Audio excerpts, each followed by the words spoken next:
Okay. Hello, everybody. Thanks very much. We'll try and get started for after lunch.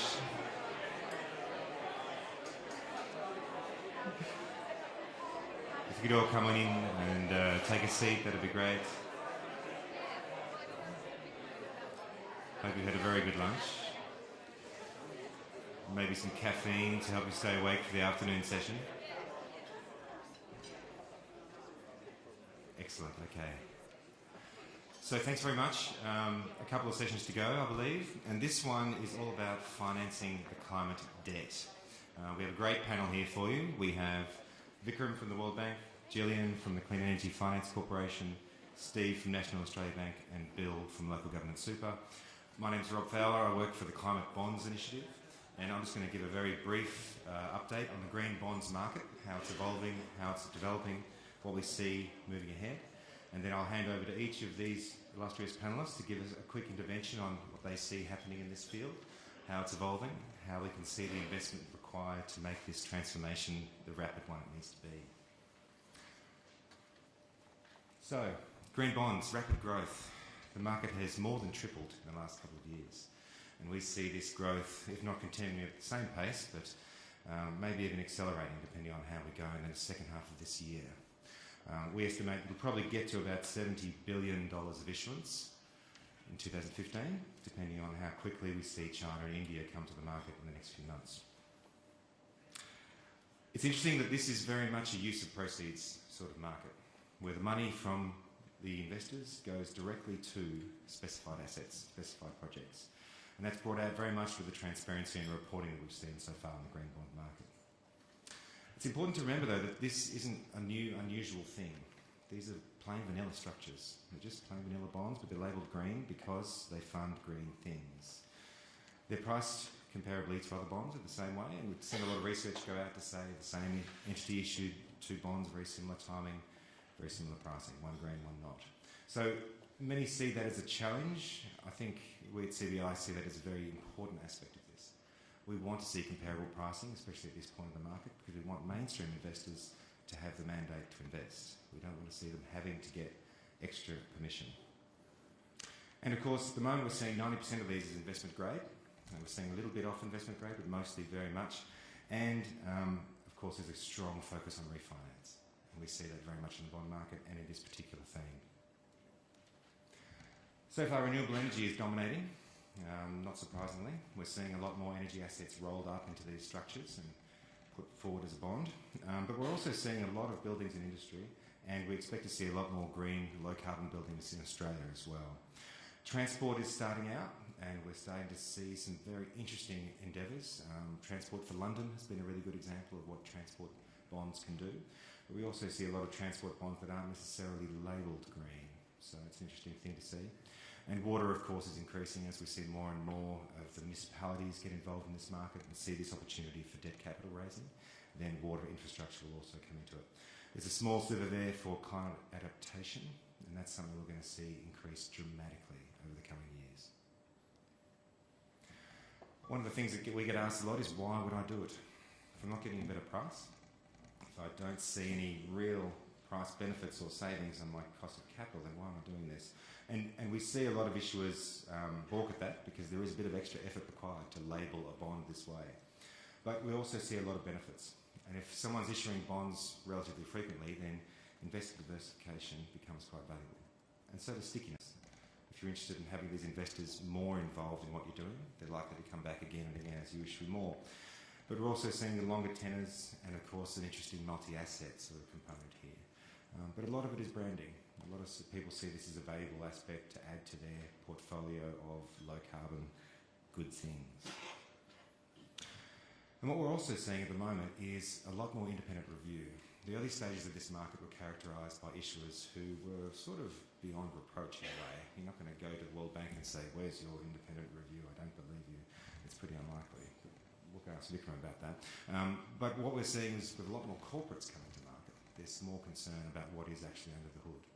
What are the assets which are being funded by this? Is the money actually going to those assets? And we're seeing an interesting trend there. A lot of independent reviews, often by a second party, We're seeing some audit only, and that's, for example, EIB, which accounts for most of that red part of the diagram. They've issued a lot of bonds, and they have KPMG doing a full audit of all of them at once internally. And of course, we're also seeing some proxies with building standards. If you have a neighbours rating, is that enough? That sort of approach. Earlier this year, we saw the Green Bond Principles come out. March 2015, they were updated, and they've been very popular and had a lot of momentum, which is great. We're also seeing certification becoming more popular, and the Climate Bonds Initiative is releasing version 2.0 of our standards and certification scheme in October, later this month. And we're getting some great feedback so far, so I'll talk a bit more about that later. So at the moment, every year, CBI does a survey of all the bonds, all of them, the whole bond universe, and we identify which ones would really classify as climate themed. They may not be labelled, they might not be self-identified in that way, but we use some certain filters, and we find that this year there's almost 600 billion of climate-themed bonds out there. A relatively small proportion of that is currently labelled as green bonds, and we also have some project bonds, which are not really labelled that way, but are clearly projects associated with a low-carbon future. Now, our objective here is to help investors discover that broader universe, because there's an enormous amount of demand for these things and not enough supply. And so we're hoping that over time we'll see that whole climate-themed universe self-identifying, labelling themselves, and seeing what that does to investor and issuer alignment. What we really want to see is the scaling up of this. This is a good start, but it's just a starting point. And as the various scenarios tell us, we're looking for $1 trillion of issuance by 2020. That's the sort of money we need to see flow for this rapid transformation to actually take place. And we see this transformation across a really wide variety of sectors and investment areas. It's not just about renewable energy. It's not just about low-carbon buildings. There's all sorts of different things coming through, and lots of different transport options are being included. We've got a variety of different water assets which are being looked at and considered. We've got waste management, waste and pollution management. We've got cycling, agriculture and forests. There's all sorts of different activities which can benefit from cheaper capital through this debt financing mechanism. What we really want to see, though, is the mainstream market get involved.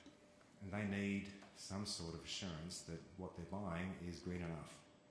That it's not been washed out, it's not light green, that it's sufficiently green to pass muster. And so we've created a standards and certification scheme. We've got a standards board with a fairly hefty 34 trillion assets under management. So they're quite serious people. They make all the decisions about certification, they make all the decisions about what the standards contain. And we have a really nice sort of framework where we take the science as a starting point. We look at what needs to actually happen in each of these sectors for the transformation to occur. We then get together technical working groups who look through the details, what assets are in or out, and we come up with a variety of different eligibility criteria. And we use independent verifiers to make sure it all works. And the idea here is that it's not a best practice standard. That's not our objective. Our objective is a minimum standard so that these bonds can be clearly identified as sufficiently green to attract the mainstream investors.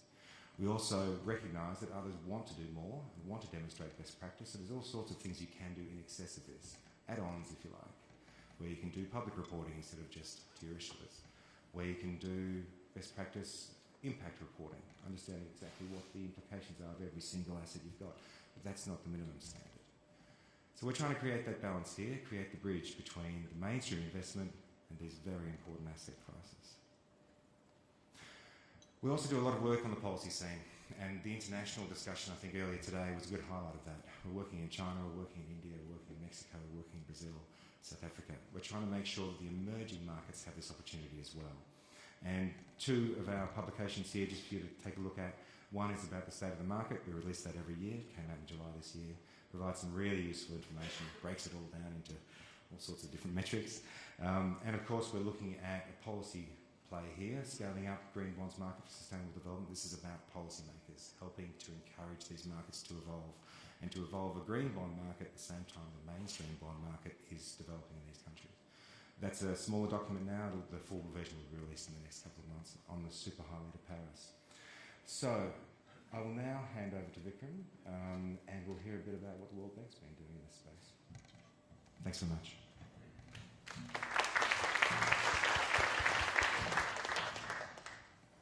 Thank you, Rob, and thank you, Emma, and everybody else at IGCC for having me here. It's actually fantastic. Not only is it my first trip to Australia, I was actually expecting to come here and have to sort of create some sort of a drumbeat around getting everybody motivated to act.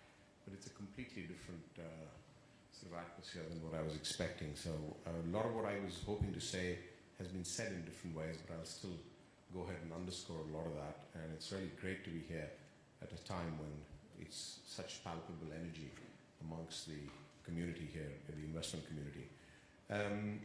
Rachel Kite, who's the Vice President of the World Bank, said in a video this morning that eliminating poverty and shared prosperity, which are sort of the two, if you will, anchor values of the World Bank group, are at risk. In fact, climate change, because of climate change, and climate change puts at risk, I guess, decades of development advances that have been made across the globe. And I think that is really one of the main reasons why the World Bank Group is fully out there in terms of both advocating but also acting in trying to do what it can in the context of the broader climate change, sort of addressing the issue of climate change. Because no one's going to be immune. I mean, this started out as an environmental problem. There was issues around social aspects were introduced, but it is truly becoming an economic issue, and with that, it's becoming a business and investment risk that is critical for the community in this room at large about what it's going to do, because climate change is going to transform the investment landscape. That we are very convinced about. Economic growth, we have heard already, cannot continue with the status quo assumption that the future is going to be fueled by fossil fuels. The Mercer report that we were very glad to be sort of part of, investing in a time of climate change, with a lot of you in the room in there, made that point. Mark Carney in his speech recently made that point. Jeff Sachs made that point this morning. So it's clear, and in addition to the energy sector, we see that climate change, it's going to impact returns in all sectors.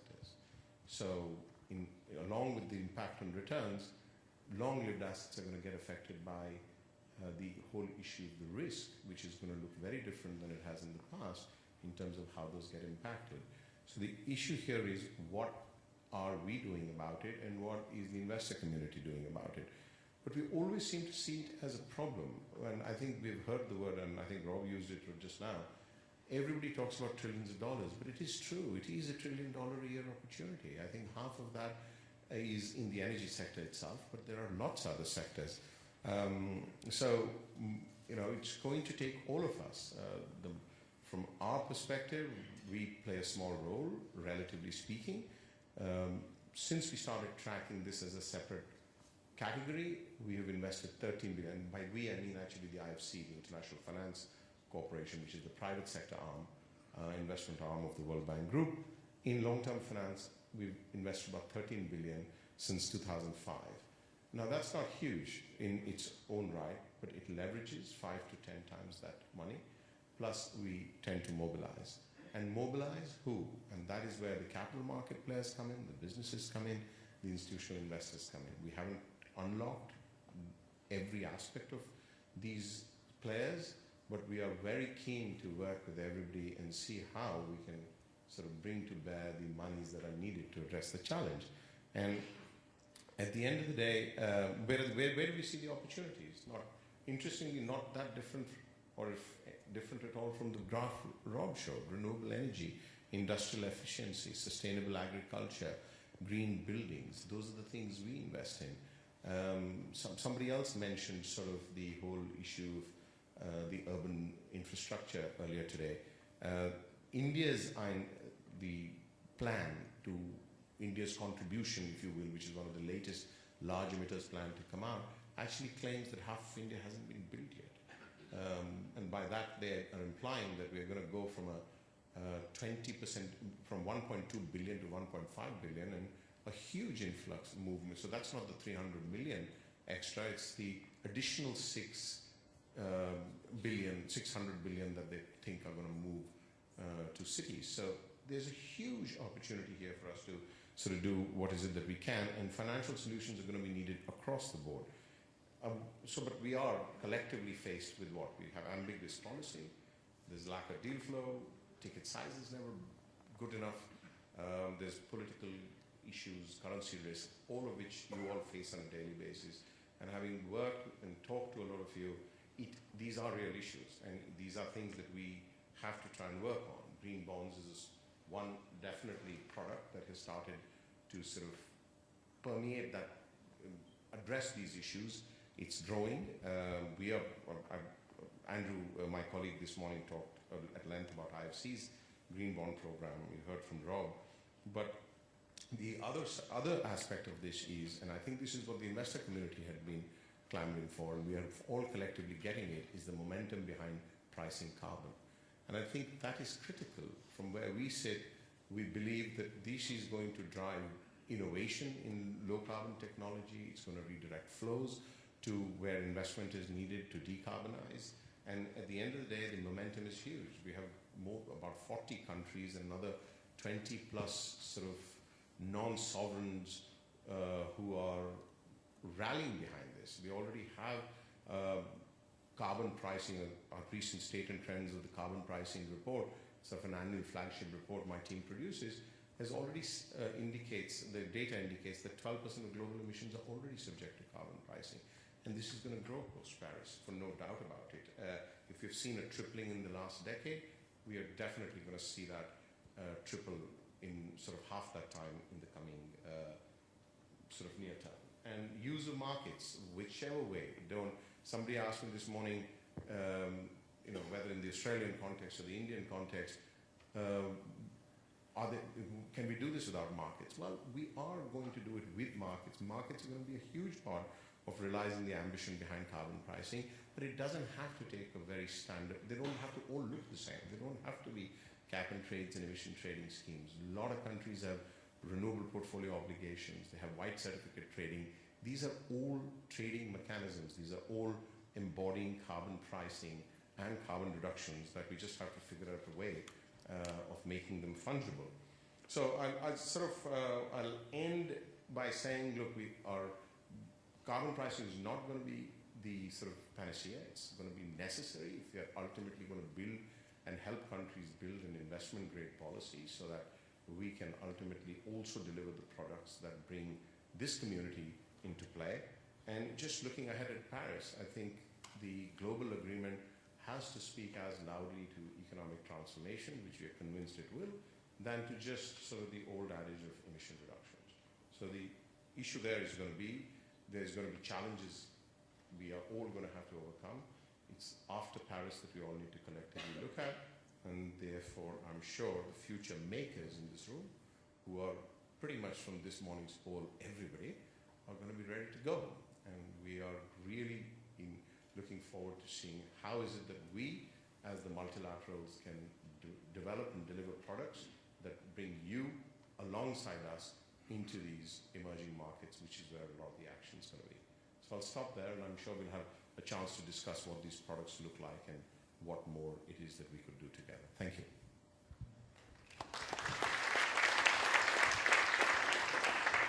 Thanks very much, Vikram. Jillian, what sort of... Press a button. Just speaking to the mic, that should be okay. So what sort of... what are you seeing in terms of opportunities here? And what sort of role do you see CEFC playing in the scaling up of this activity?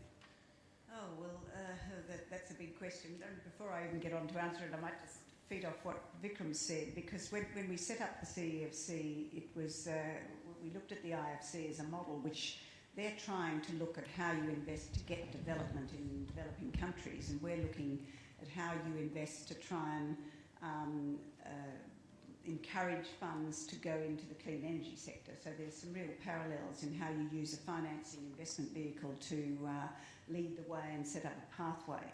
So, when we talk about no turning back with Paris, I really hope Paris comes to a really high watermark where we say that's where we're aiming and we're never going to slip down. But the CEFC's been faced with how do we get started? So when you say, what have we been doing? Well, the purpose of the CEFC was to overcome financial barriers for clean energy. Now, one of the barriers we know is policy, and we're hoping policy will be a little bit less barrier-like going forward. But there were, even with a clear policy, there were barriers in terms of long-term finance available for long-term assets, because a lot of the investors were more with a short-term horizon. Some of it was just as a financing entity with a public policy purpose, we share our knowledge. So we're all about demonstration, setting up, participating in, as far as Australia, with the green bond that the NAB issued.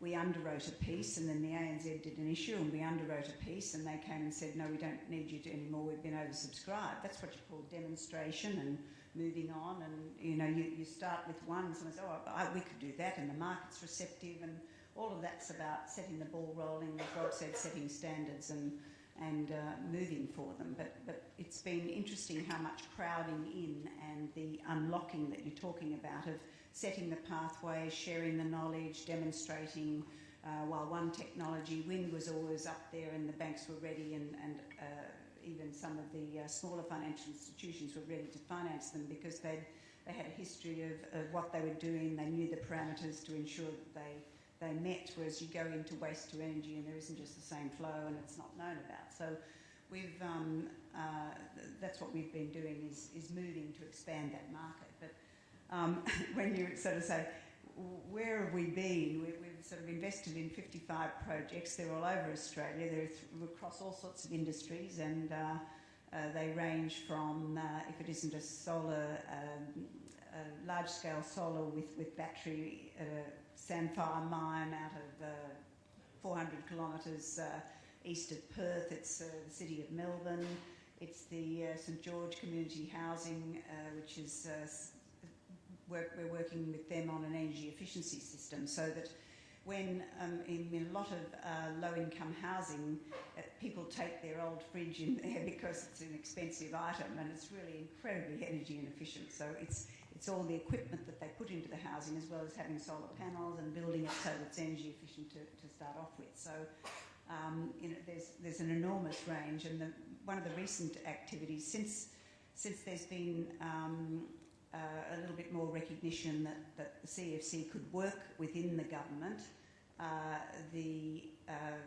We've announced this $250 million facility with ARENA. ARENA is financing and called for tenders to be considered for large-scale solar. So we've said, all right, we'll be prepared to finance those or look at financing those. And so within probably over the last 3 weeks, we've had over 40 proposals that we've got to consider, and probably half of them will get through, half of them won't, just because they don't stack up. But it's amazing how ARENA can put in a grant, but if they can't get financing, then they're looking through a whole lot of projects without the consideration of, is this commercially financeable? Sometimes they started off with financing or putting money into things that then never got off the ground because they couldn't be financed. So it's a matter of working with ARENA on those so that we can say, this might work if it had this much grant and this one, and then they'll work out whether they want to make that grant or this grant.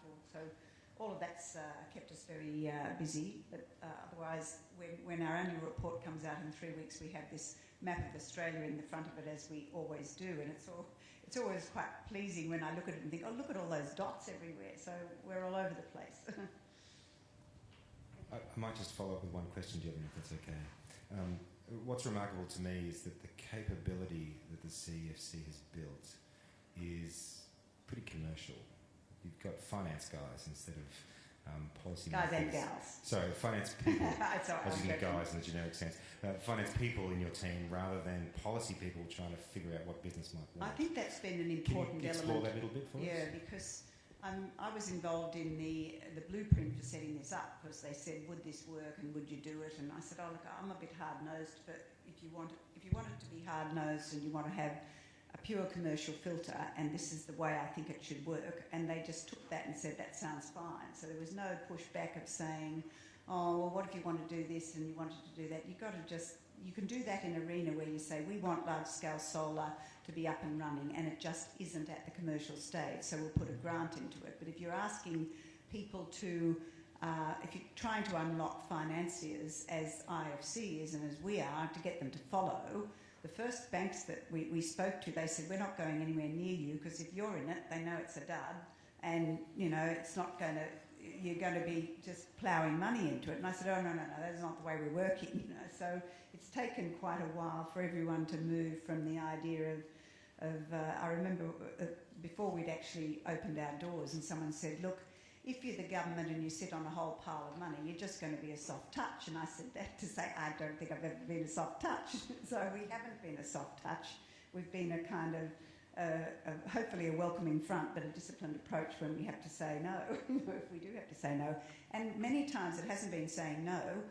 We go away. Sundrop Farms is a really good example of this. They came and said, oh, we've got this, growing tomatoes with solar panels and desalinating the water and irrigating and controlling the heat. And we said, look, you're going to need this amount of equity, you need that, you need this. And then when you've got all that, come back to us and we'll lend you money at this rate.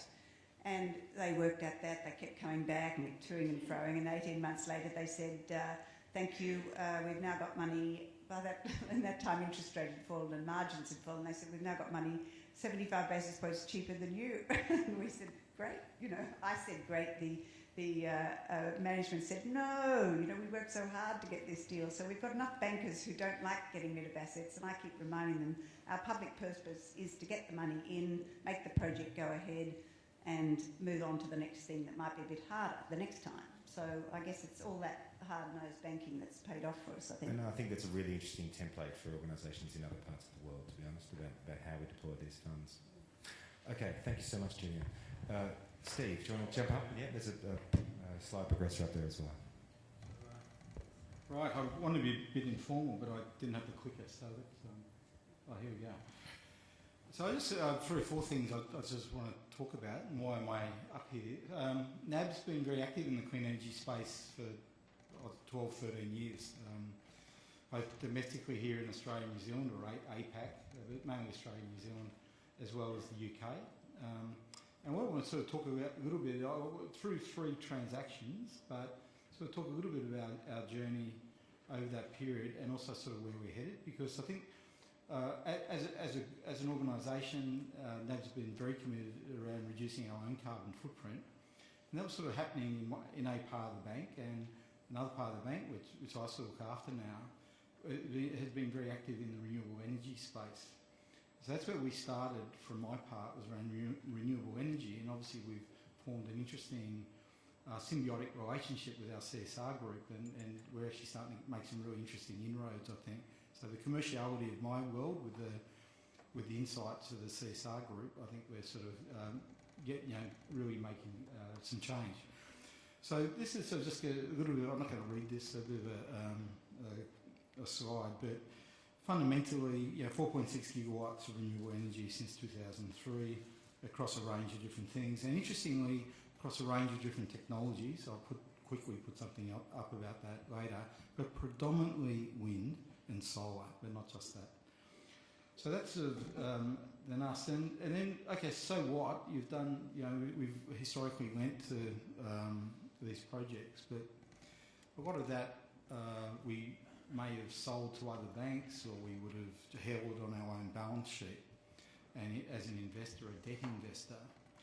So a few years ago, and literally, unfortunately, it was a few years ago. It did take a while to do this, but we're working with the Climate Bond Initiative and with people internally. We started to think around how do we provide investable product in this space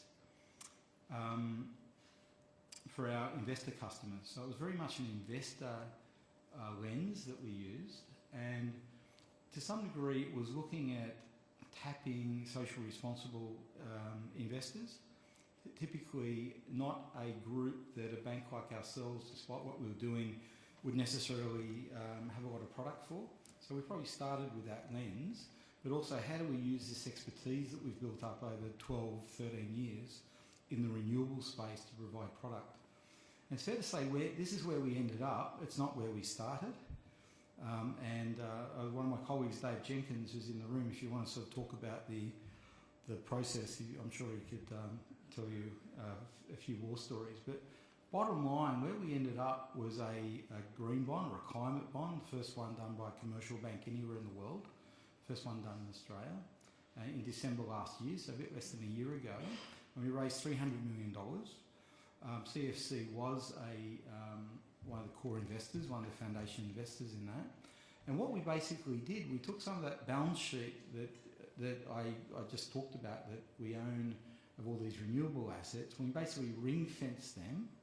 So they're still sitting on our NAB balance sheet, but we ring-fenced them and we said to the bond investors, with your money that you're investing with us, we'll promise that that money will be used to fund these types of projects. So that was the deal. And so what we did, the Client Bonds Initiative made sure that the projects did meet all the criteria, that we audited every year, etc., etc. But for the investors, they knew where their money was going. But on the other hand, they took NAB risk. So it was like a bit of a baby step. They weren't taking the underlying project risk. They weren't weren't relying on the skills needed to assess a project, a clean energy project. NAB took that risk, but the investors ultimately took NAB risk. So that was a transaction, first one done domestically. As I said, probably not necessarily where we wanted to go, but that's where we ended up. It was a baby step. But interestingly, probably day one, around 40% of that bond was sold to socially responsible investors, and then probably now, about a year later, it's probably about 50 or 60% of the register would be SRI funds in some form. So it sort of got to where we wanted to get to. Had a lot of interesting conversations on the way. From that, and sort of parallel we were doing this, we also transacted around March, I think, towards the end of March this year, around 6 months ago, a transaction for a wind farm. This was Howard Hill 2 actually, from South Australia, and we basically took them to the US market.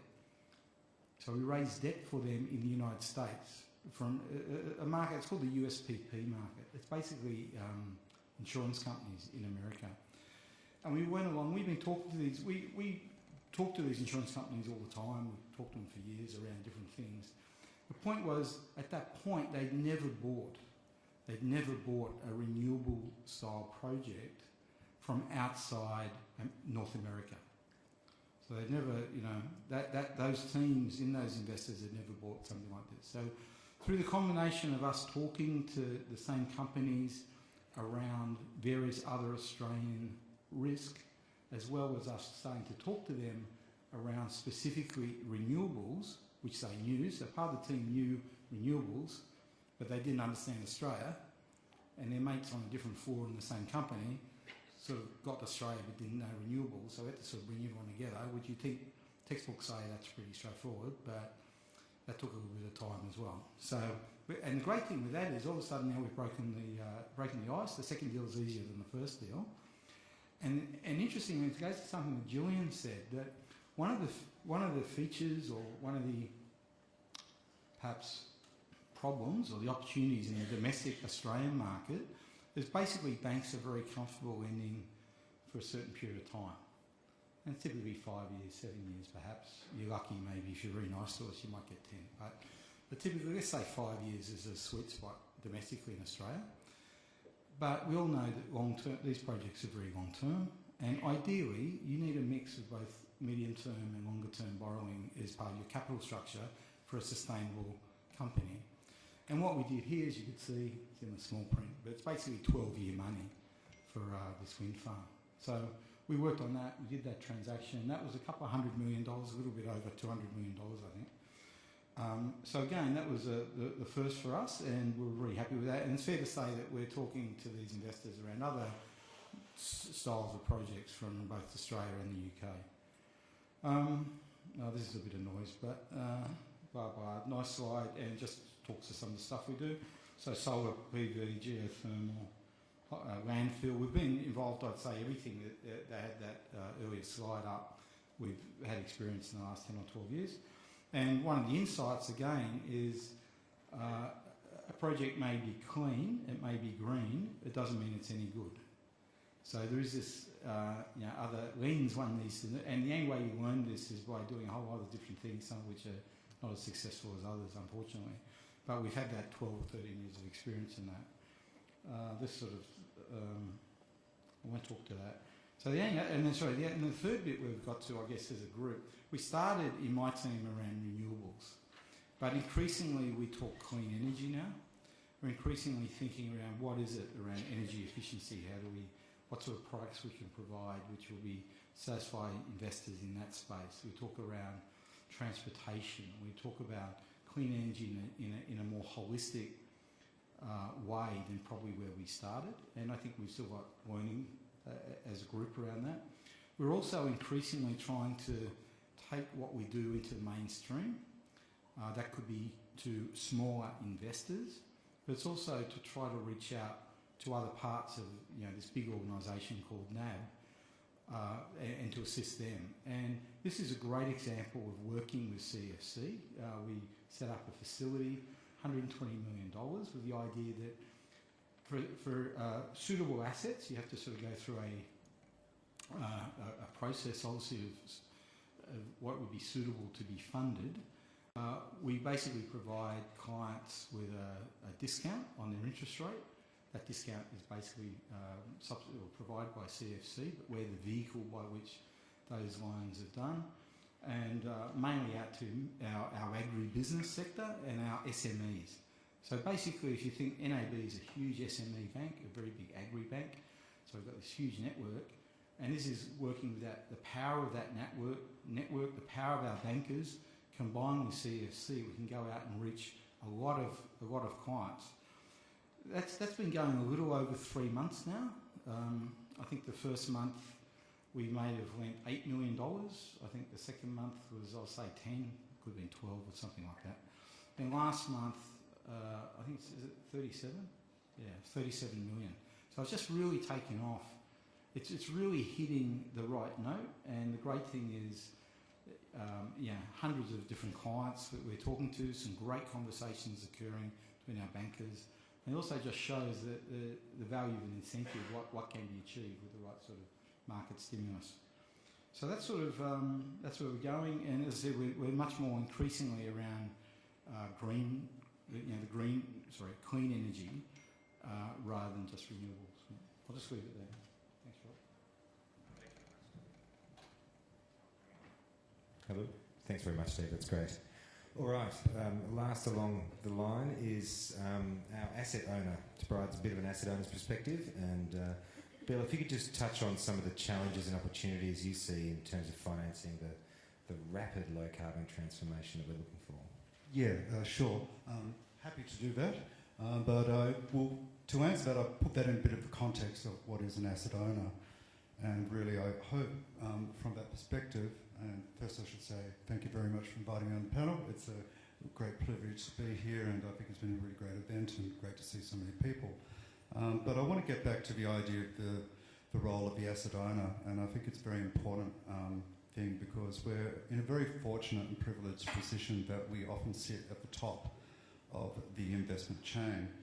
And local government super, the fund that I work with, has a very strong commitment into the area of responsible investment. It's had it for many years, primarily starting with divesting of tobacco back in 1999 and a lot of other divestments, and I'll talk you through a few of the other things that we've been doing. But the reasons we've been doing it is, one, I suppose it does help with a bit of brand awareness, but most importantly, the initiatives that we've done across the entire fund.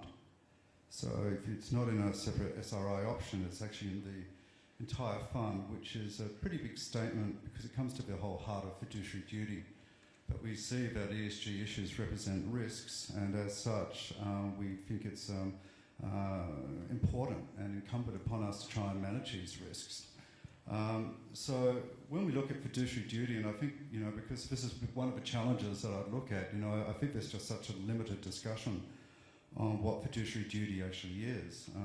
We have, other than, of course, in the excellent session yesterday, but in the general press, but, fiduciary duty is requiring you under the SIS Act to look at your best interests of your members. And if you look there, what it actually says, it says, we'll go to your trust deed. And your trust deed, or our trust deed, says that we've got to look after the long-term retirement needs of our members.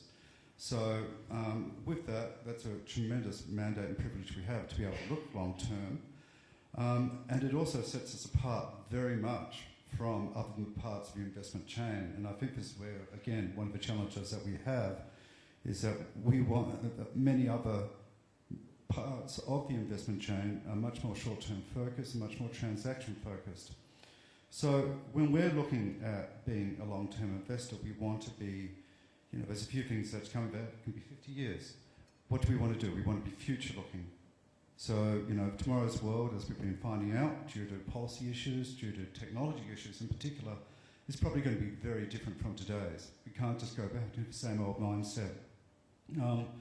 We've also got to have great diversification in our investments. We've got a hell of a lot of money to invest, and with that diversification, it means that you just can't avoid negative externalities, such as carbon pollution. So it's important for us to raise the boat. With that, we are certainly investors, but it's really important to see that whilst we are investors, we're also the long-term owners and capital allocators of these products. And again, this sets us very much aside from other parts of the parts of the investment chain. So, as an asset owner, and this is why we've taken it as our fiduciary duty, we see ESG risk as being important. We see climate change as being fundamentally important. We see ourselves as probably being, the financing equation is the missing link in it. So, we are we're not the innocent bystanders here. Certainly we want policy certainty and predictability, but we're not the innocent bystanders here. We're the elephant in the room.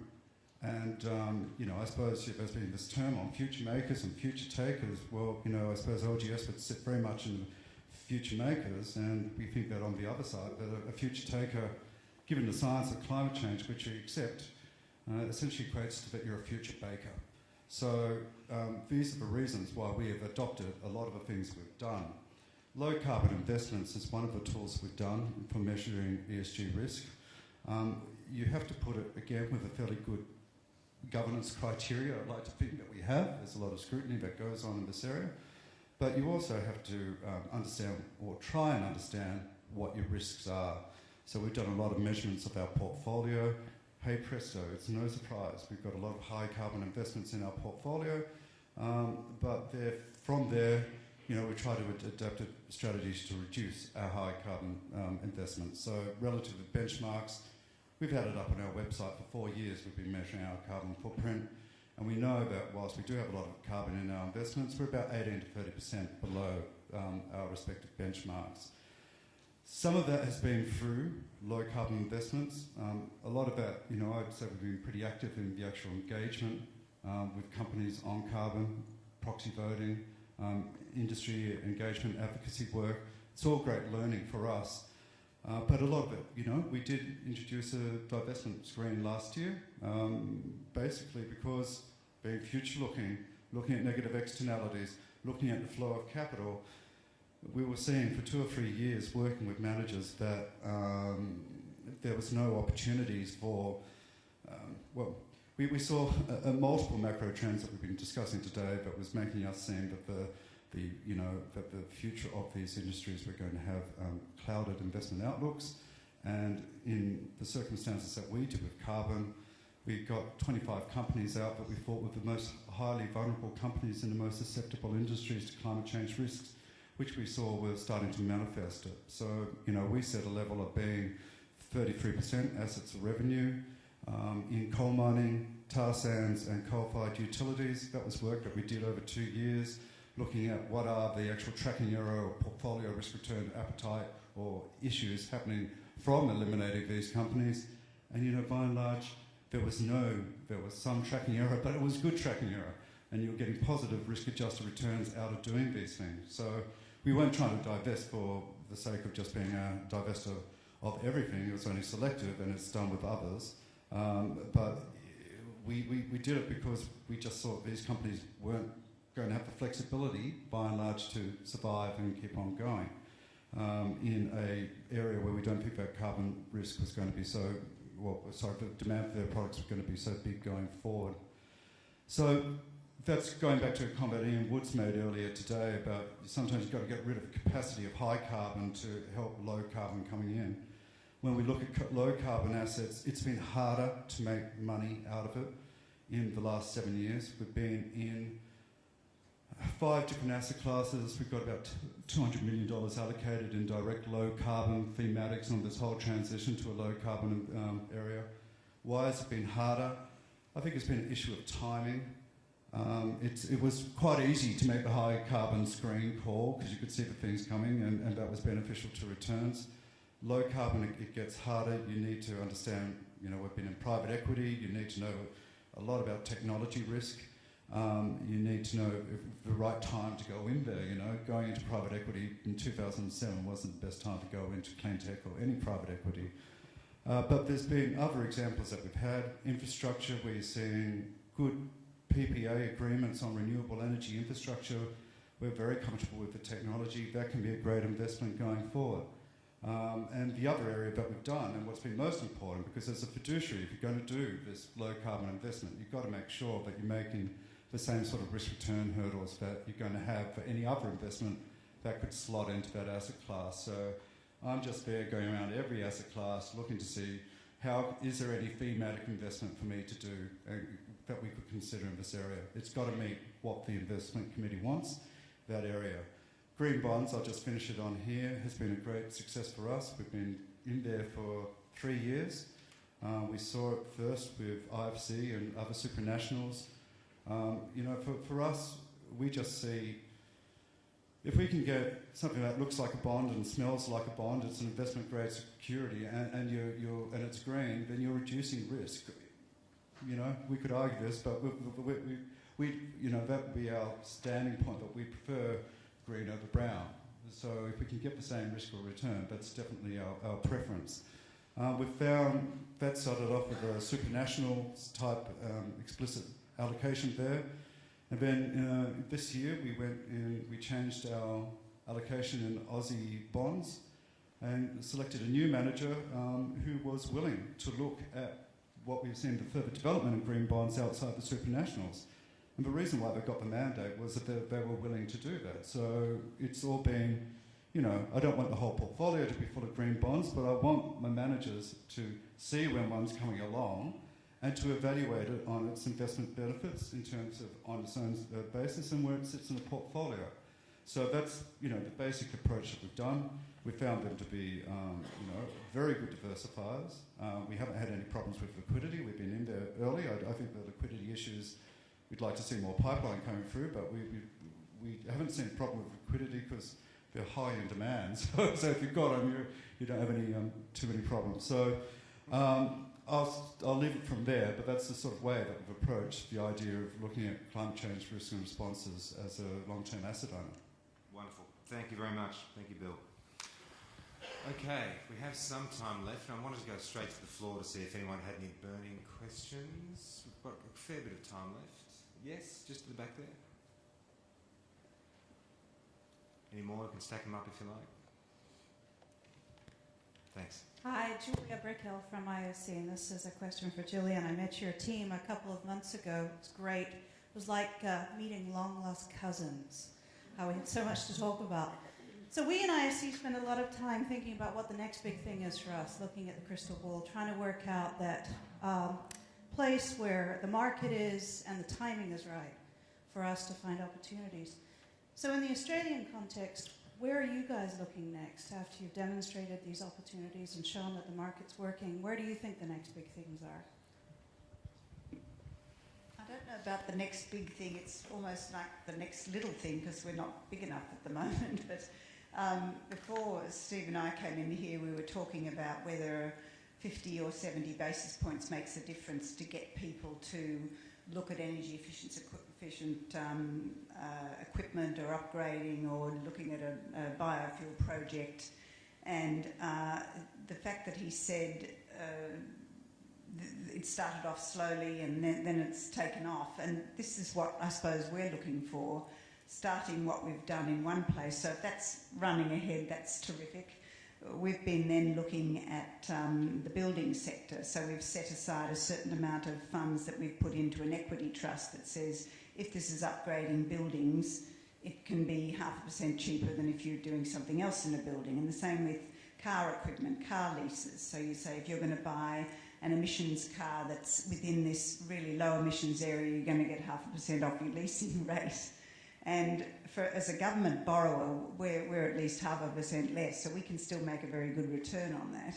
And it's a matter not so much of does the 0.5% make a huge difference? You'd say, look, not that much, but it's a conversation that gets started that Steve said, the guy who wants the equipment, and then you've got the hard-nosed financier who says, oh, what do we care about emissions? Let's just go for this one. He says, oh, it's 0.5% cheaper. So you go, oh, okay, go for it. You know, so you actually, I guess it's not the big thing. We're looking at applying the same model, but on a broader and broader base with all sorts of participants on the basis that it's the stories, it's the demonstration, it's the recognition of the pleasant surprise that comes from the energy efficiency being better than you thought it was going to be. So you not only got your 0.5%, you actually got the energy efficiency, and everyone's very happy, and then you don't have to even give it 50 basis points anymore.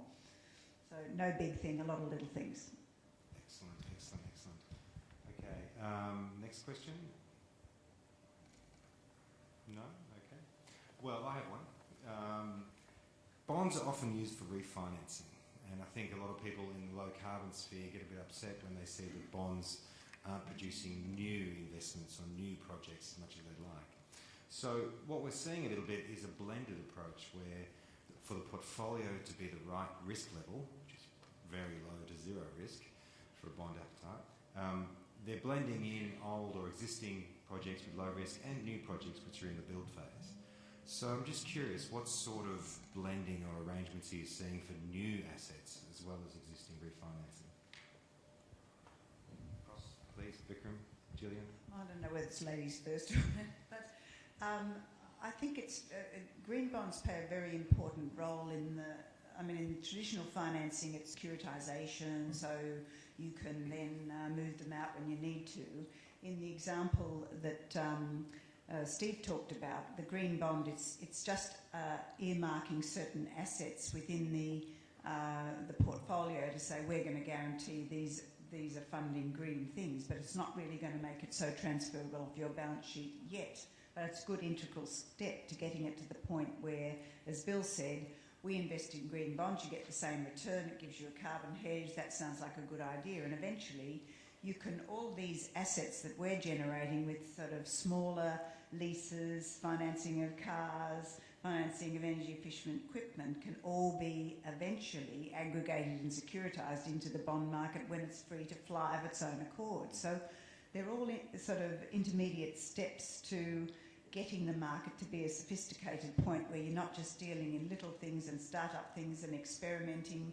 And some of these are experiments. I mean, I was really pleased to hear that it's taken off, but it was an experiment for the NAB, an experiment for the CFC. I don't know if it's going to work, but it's worth trying. And it's all of getting it to the point where it's readily investable by the super funds, and they don't have to do all the hard yards. They don't have to do all of the falling over and getting up that you've been through over 13 years, that we're sort of developing the knowledge and accessing other green investment bank experiences and bringing them in and standardising them and conducting education sessions with small customers of the banks to say, look, let's give you a lecture on this equipment versus that equipment. There's just so much groundwork to go in before you get to the point where you can do what you're saying and have these securities where it actually does flow through the system and you tap into the ultimate, which is the super fund money, which is where all the money is. Other thoughts from the panel? Look, when we issued our first green bond, a year later I asked for the Treasury team, so when do we get to see the real action? This is, you're issuing a AAA green bond, everybody's buying it, but where's the risk?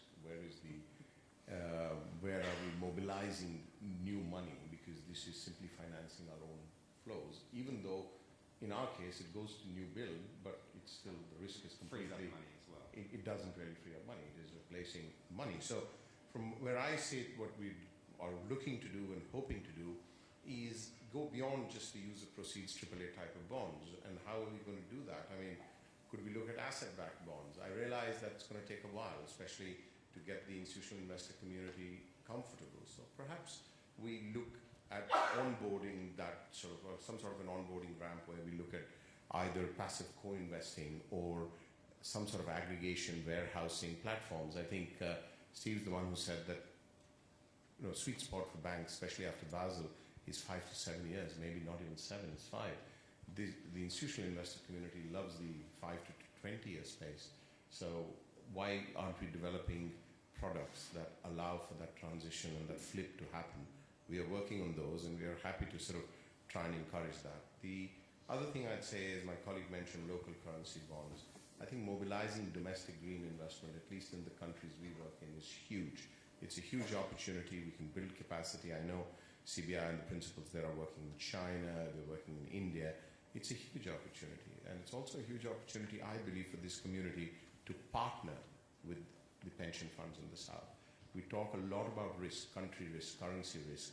Is there partnerships possible where risk can be allocated in a way across the pension funds in the South, so to speak, and the North? And I hate to use that word here because I know, so the OECD, let's just put it like that, and see if there is any partnerships there that can unlock that. And finally, if I can have one last word, and that is on the long-term stuff. I think Bill invoked fiduciary responsibility. What about all those long-term assets that are going to be subject to climate risk? Is there a responsibility? So we at IFC have started a pilot where we're going to screen our long-term assets well beyond our lending horizon. We, unlike commercial banks, are able to lend 12 to 20 years, but still these assets we are financing are 40, 50 years long. So is there a liability that we are effectively not looking at because we are financing these long-term assets without necessarily looking at their impact in the future? So with that segue, I mean, I compare it to big tobacco. Tobacco never thought it would sort of retroactively be held responsible for something. As financiers, I think we have to worry about that legal and reputation risk. And to that extent, I think, and I know we've talked about it in a couple of different other circles. In that context, I think we should be looking at extending the green bond framework or at least the concept, to look at resilience bonds, so that it's not just about financing low carbon and green, but it's also about financing assets that meet some sort of a standardized climate risk screen and are wholly considered resilient for the lifetime of the product, of the asset, and therefore maybe that's sort of the next asset class that we might be pushing this community into. I think it's an interesting challenge, and a lot of the adaptation work that we see is challenged by revenue. What is the source of revenue to pay back that debt? It's a tricky one. Rob, I was just wondering, just on that first bit. I think the reality is for most projects, and we always make a distinction between greenfield, which is obviously not green necessarily, it just means that there's nothing there, and brownfield projects. But say a classic greenfield project, there's nothing there. Who is the best person to assess the debt portion of that project, assess that? And typically here in Australia, the only people really with the deep skills on the debt side at this point, and CFC's has some of those skills, definitely, is probably the major banks. And banks are, and why do I say that? A track record, B, a lot of technical people. Like if I just think about the team I look after, there's basically more project financiers than any super fund would have in their whole fixed income portfolio.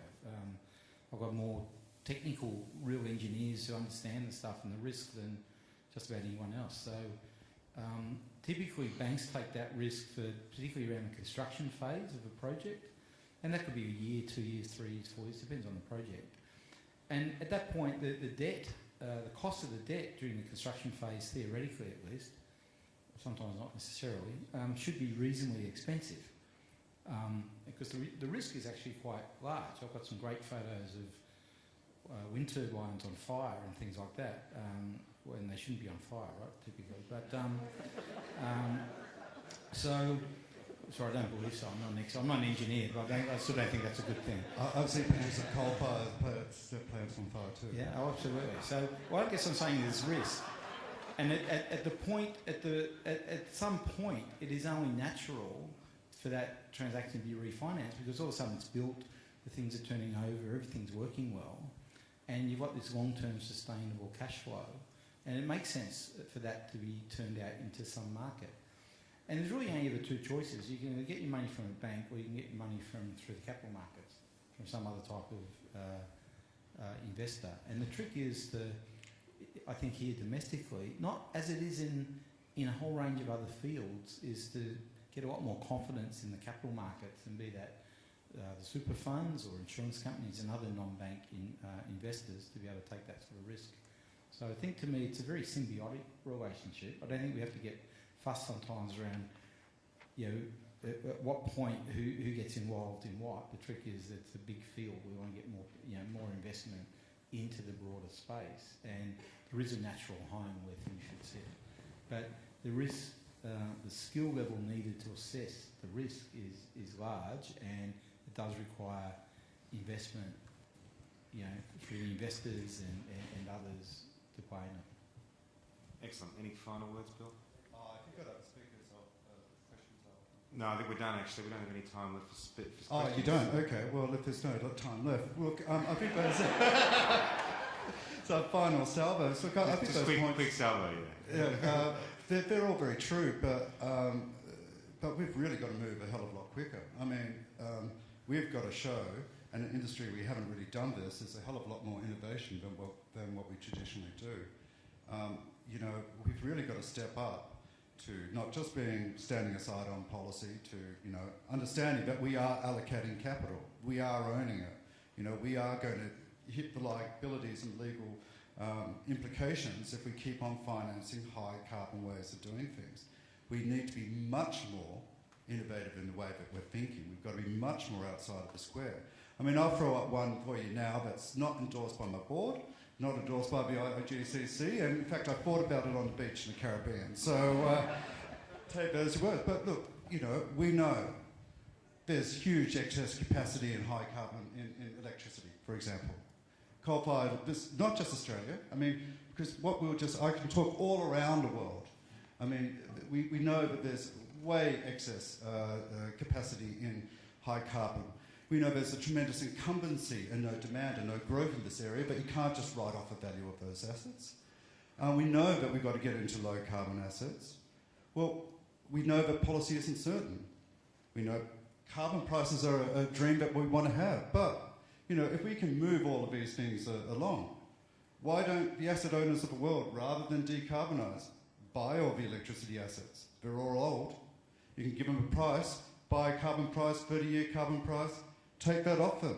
Then we determine, okay, let's go and build some renewable energy infrastructure decentralised, with a bit of, carbon, with a bit of, gas combined cycle for backup, with some battery storage. I mean, there's no shortage of money. We've got so much money to deploy here. That's not the problem. The science isn't a problem. The technology is not a problem. We've just got to think more innovatively. We can take these steps, do it globally, where you say, right, we don't want that excess capacity. Right, well, let's, we'll buy it, give us 30 years worth of the carbon price, and we'll also just now start building solar PV and developing the type of electricity markets we want to have. That's, I think, I know, look, I've probably set 5 years worth of consultants' work on a lot of issues that are problems there, but we need to think bigger than what we're thinking at the moment. So I think it's great steps what we're doing, but we can't think that where we are now is where we need to be. Excellent. Thank you so much.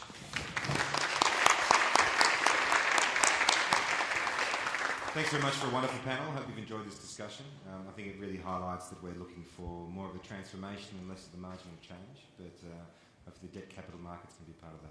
Thanks very much.